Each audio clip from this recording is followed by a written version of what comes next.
খুব কঠিন পরিস্থিতিতে আছি আমরা। এবার দরকার হলে আমরা বোনেরা জীবন দিব, তবুও কোনো ভাইয়ের গায়ে হাত দিতে দিব না। এই যে সাংবাদিক ভাইয়েরা, আপনাদেরও সন্তান আছে। দেশ যখন শান্তিতে থাকবে আপনার সন্তান তখন শান্তিতে থাকবে, দেশ যখন শান্তিতে থাকবে আপনার স্ত্রী তখন শান্তিতে থাকবে। আজকে দেশে সৎ লোকের শাসন প্রয়োজন, আর এই সৎ লোকের শাসন একমাত্র জামাত ইসলামী দিতে পারবে, সেটা গ্যারান্টি দিয়ে বলতে পারলাম। আর কোন দলের ক্ষমতা নাই সৎ লোকের শাসন প্রতিষ্ঠা করার। আপনার কপাল থেকে, আপনার এলাকা থেকে 1600 কোটি টাকা চলে যায়, আর একটা শাড়ি দিয়ে আপনাকে বুঝ দেওয়া হয়।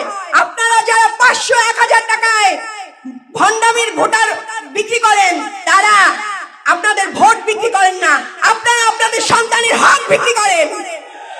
আপনারা আপনার যে রাস্তা দিয়ে আপনার মেয়ের সুস্থভাবে হেঁটে যাওয়ার কথা, সেই রাস্তাটা বিক্রি করে দেন।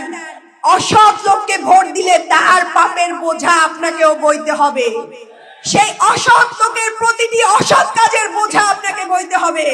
এই যে বিএনপির কিছু সন্ত্রাসী গোষ্ঠী আছে না, যাদের শিক্ষা নাই, দীক্ষা নাই, নারীদেরকে সম্মান করে না, আপনারা আমার কমেন্ট দিয়ে পড়বেন, পড়ার পরে যায় ওয়ালটায় দেখবেন ছাত্র দল অমুক, ছাত্র দল অমুক, ইউনিয়ন ছাত্র দল, এদেরকে কোনো শিক্ষা দেয় না।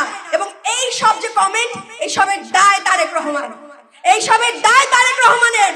উনি এই গুন্ডা পান্ডাগুলো পুষে আমাদের নারীদের গায়ে হাত দেওয়ান, আমাদের নারীদের নোংরা কমেন্ট করান। কেন? যাতে আমরা ভয় পাই, যাতে ওই নোংরা কমেন্ট আমাদেরকে দূর